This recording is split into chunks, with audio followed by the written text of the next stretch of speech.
నమశివాయ నమశివాయ నమశివాయ. రాత్రి పడుకున్నా సరే నిద్ర పట్టకపోతే నమశివాయ. లేచి మొహం కడుక్కుంటూ ఉంటే నమశివాయ. అన్నం తింటుంటే నమశివాయ. ఎవరన్నా కనపడితే పలకరింపు కూడా నమశివాయ. మీరు ఫోన్ ఎత్తి మాట్లాడవలసి వస్తే నమశివాయ.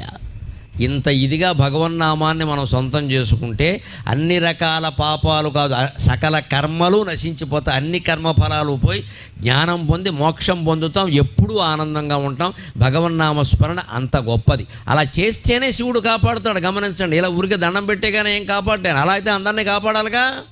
మనం చెయ్యాలి, ప్రార్థన చేయాలి ఖచ్చితంగా. అది ఆర్తితో జరగాలి, కన్నీళ్లు రావాలి ఖచ్చితంగా. ఆ కన్నీళ్లతోనే భగవంతుడి పాదాలు గడగాలి. అందుకే రోజు ఇళ్లల్లో కూడా కులభేదం లేకుండా, స్త్రీ పురుష భేదం లేకుండా అందరూ దేవతార్చన చెయ్యండి.